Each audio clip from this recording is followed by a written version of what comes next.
The moment everything changed didn't look dramatic from the outside. No shouting, no sudden kiss, no lightning strike.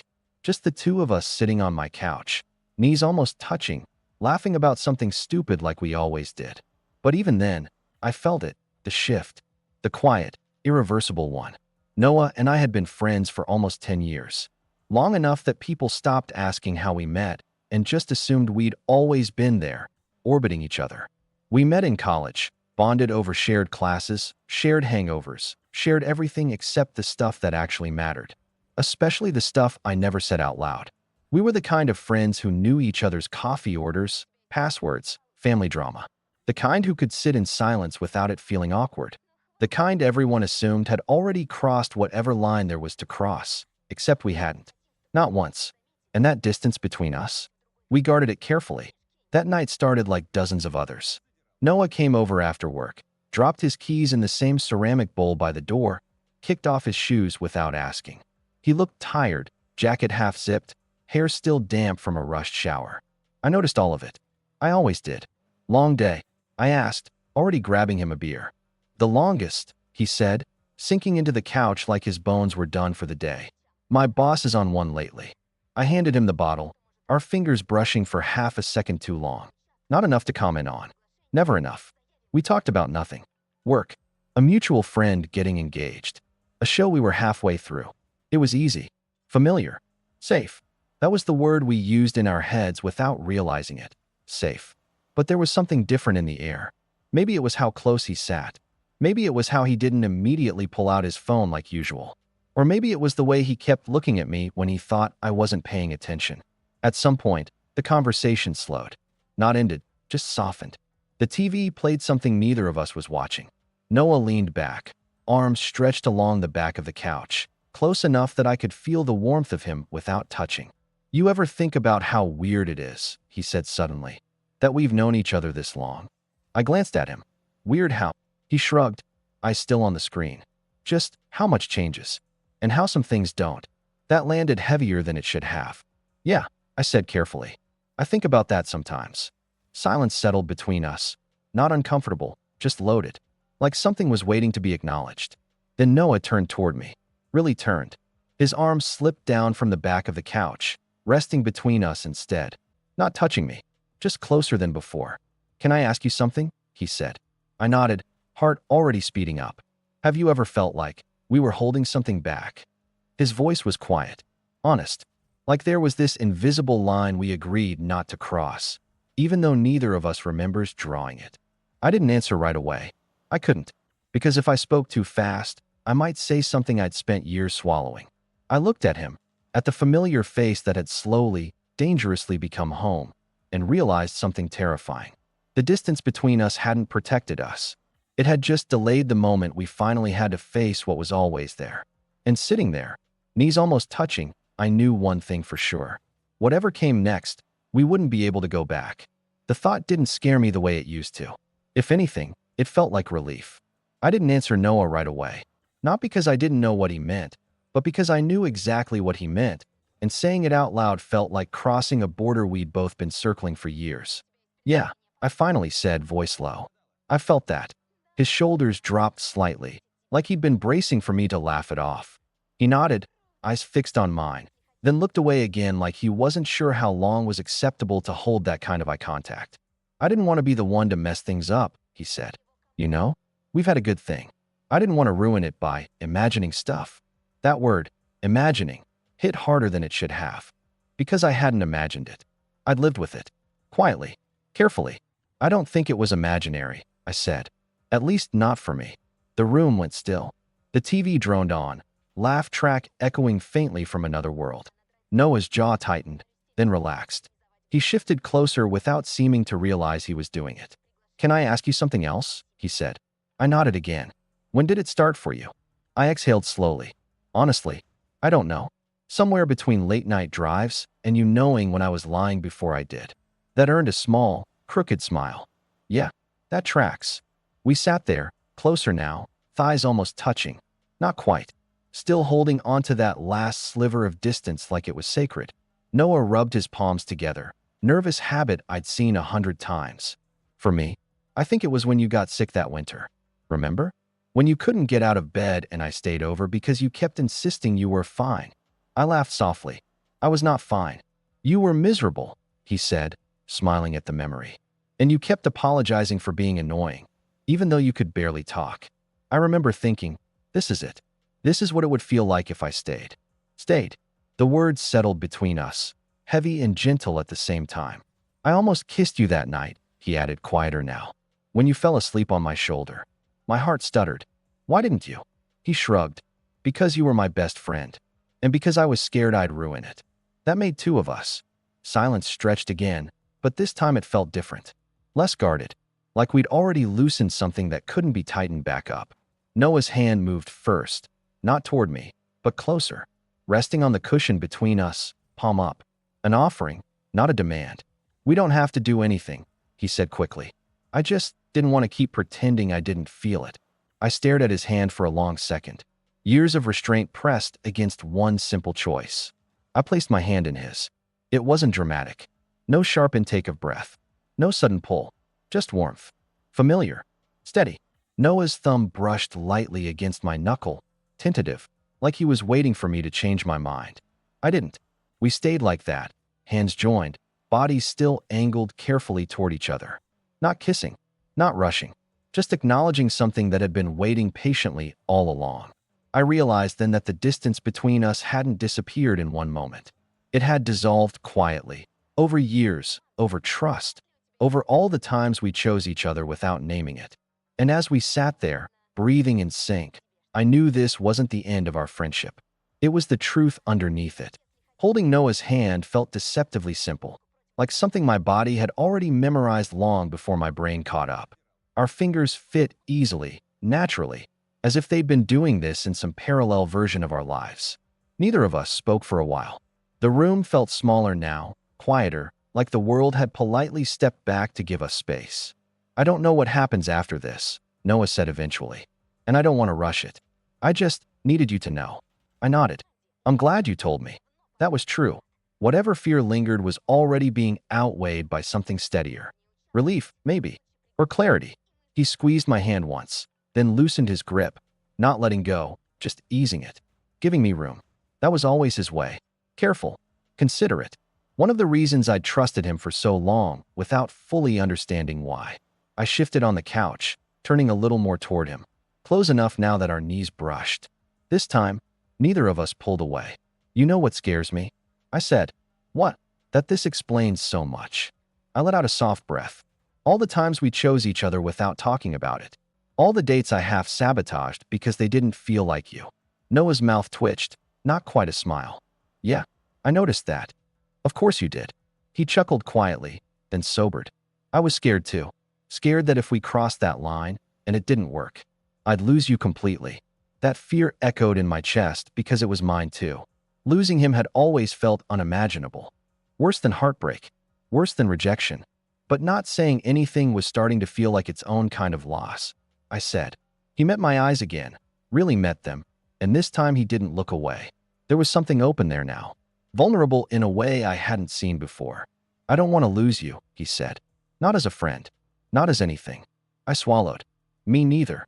Our hands were still joined, but now Noah's other hand came up, slowly, deliberately, and rested on my knee.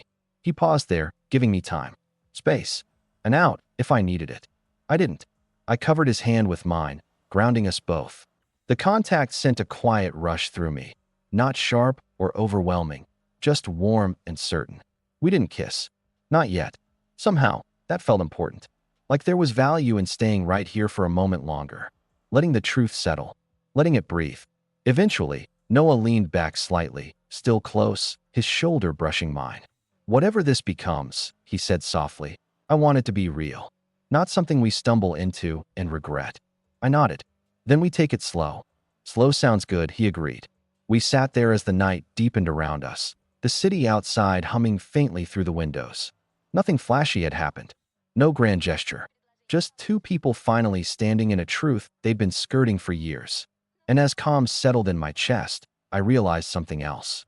The distance between us hadn't been destroyed. It had been transformed into something intentional, fragile, and worth protecting. Noah stayed longer than he usually did that night. Long enough that the beer went warm in his hand and the city outside the window shifted into that quieter, after-midnight rhythm. We didn't talk much anymore. Words had done their job. What was left was presence. At some point, I stood to grab some water, mostly to break the tension that had settled into my chest like a held breath. When I turned back, Noah was watching me. Not casually, not distracted. The look on his face was thoughtful, almost cautious. "You okay?" he asked. "Yeah," I said. "Just processing." He nodded like he understood that completely. Me too. When I sat back down, I didn't leave as much space between us as before. Our shoulders touched this time. Lightly. Intentionally. I felt him notice. He didn't move away. "I keep thinking about tomorrow," he said quietly. "How we're going to wake up, and this won't be hypothetical anymore." That hit something tender in me. "Does that scare you?" He considered it. "A little, but less than pretending this never happened." I leaned back against the couch, letting his shoulders support some of my weight. It felt natural, too natural for something we'd supposedly never crossed into before. Noah shifted, turning slightly so his knee angled toward mine. "Can I ask something kind of stupid?" I smiled faintly. "Those are usually the important ones. Have you ever wanted to kiss me?" His voice didn't shake, but it was careful, honest. I didn't dodge it. "Yeah, more times than I can count." He exhaled slowly, like he'd been holding that question in for years. Me too. We didn't move right away. That felt important too.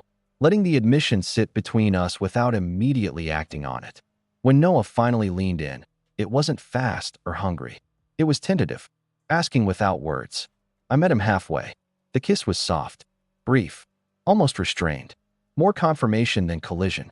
When we pulled back, our foreheads rested together, breaths uneven but calm. "Still okay?" he murmured. "Still okay," I said. He smiled then, a real one, small and relieved. "Good." We didn't go any further. Instead, we stayed close, his arm eventually settling around my shoulders, my head leaning lightly against his chest. The TV had long since gone silent. The apartment felt wrapped in quiet. I noticed how steady his heartbeat was beneath my ear, how safe it felt. That surprised me more than the kiss. Eventually, Noah glanced at the clock. "I should probably head out." I nodded, even though part of me didn't want him to. "Yeah." At the door, he hesitated, hand on the knob. "This doesn't change how much I care about you," he said. "If anything, it makes it clearer." I stepped closer, resting my hand briefly on his arm. "Same." He leaned in, pressed a quick, gentle kiss to my cheek this time. Familiar, affectionate, and then he was gone. When the door closed, I stood there for a long moment, listening to the quiet he left behind. Nothing felt rushed. Nothing felt broken. Just different, in a way that felt honest. And as I finally turned off the lights, I realized I wasn't afraid of tomorrow. I was curious. The next morning felt unreal in the quietest way possible. No dramatic hangover, no regret sitting heavy in my chest. Just sunlight slipping through the blinds and the strange awareness that something fundamental had shifted overnight, even though nothing about my apartment looked different. I stood in the kitchen making coffee, replaying everything in fragments. Noah's voice when he asked if I'd ever wanted to kiss him. The way his hand had rested on my knee, not claiming anything, just waiting. The softness of that kiss. Careful, respectful, like we both understood how much there was to lose if we rushed. My phone buzzed on the counter. "Noah, morning." "Noah, just wanted to say, I'm still really glad we talked." I stared at the screen longer than necessary before typing back. Me too. Me. I feel weirdly calm about it." The reply came almost instantly. "Noah, yeah, same." That might be the best part. That made me smile, small, private. The kind of smile that comes from being seen without having to explain yourself. We didn't see each other for a few days after that. Not because we were avoiding anything, but because life kept moving the way it always had. Work, errands, obligations.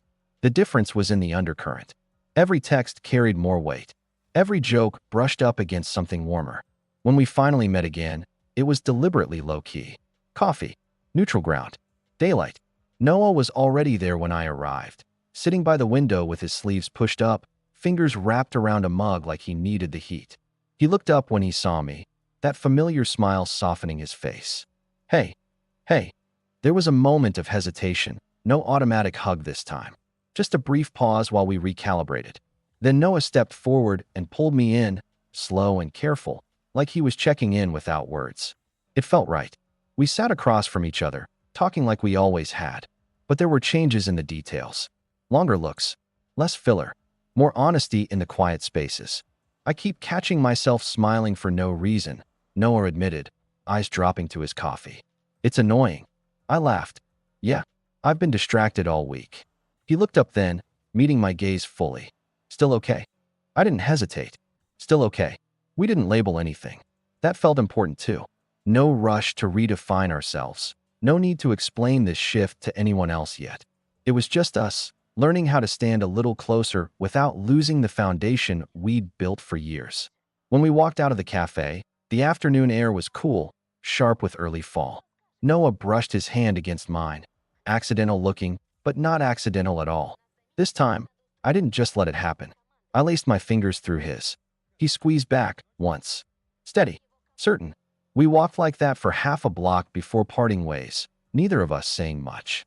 We didn't need to. That night, lying in bed, I realized something I hadn't let myself consider before. The moment that destroyed the distance between us hadn't taken anything away.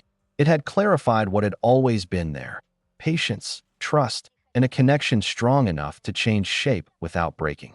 And as sleep finally pulled me under, I wasn't wondering if this would work. I was wondering how far it could grow. What surprised me most over the next few weeks wasn't how different things felt with Noah, but how familiar they still were. We didn't suddenly become new people. We were still us. Same jokes, same rhythm, same instinct to reach for each other when something good or bad happened. The difference was that now, we didn't pretend those instincts were accidental. We started spending more time together without calling it anything special. Groceries on Sunday mornings. Long walks after dinner just to stretch the day out a little longer. Sitting side by side while one of us worked and the other pretended not to eavesdrop on conference calls. There was a quiet intentionality to everything. Like we were both aware that we were relearning the same space with new awareness. One night, Noah came over with takeout and a look on his face I hadn't seen before. Thoughtful, a little tense. You okay? I asked. Yeah, he said, but then corrected himself. I mean, mostly. We sat on the couch, knees touching automatically now. His hand rested on his thigh, fingers flexing like he was rehearsing something internally. I told my sister about us, he said. My chest tightened, not fear exactly, but wait. How did that go? He let out a breath. She said, it's about time you stopped lying to yourself. Then she asked when she gets to meet you officially. I laughed, relief loosening something in my shoulders. That sounds about right. She was happy, he added. For me. For us. That conversation cracked something open. After that, it became easier to talk about the future in small, careful ways. Not plans exactly. More like permissions. I don't want to hide this forever, Noah said one evening as we washed dishes together. But I don't want to rush you either. I don't feel rushed, I replied honestly. I just wanted to stay solid. He nodded, bumping his hip gently against mine. Solid sounds perfect. The first time he kissed me in public, it was barely noticeable. A quick brush of lips against my temple while we stood waiting for coffee. Anyone watching would have thought it was nothing. To me, it felt enormous. I realized then that intimacy didn't always announce itself loudly. Sometimes it slipped in quietly and stayed. That night, back at my place, we lay on the couch together, legs tangled, the city lights flickering through the windows. Noah traced slow, absent-minded circles on my arm. You know, he said, I used to think love was supposed to feel like falling. I glanced at him. What does it feel like now? He smiled softly, like standing on something steady, and realizing you've been there the whole time. I rested my head against his shoulder, letting that settle. There was no rush in my chest, no anxiety clawing for reassurance. Just a calm certainty that whatever this was, it had grown from something real. As the night quieted around us, I understood something I hadn't before. Distance doesn't always disappear with a single moment. Sometimes it fades because you stop needing it. The first time we told someone together, it wasn't dramatic. No announcement, no sitting people down.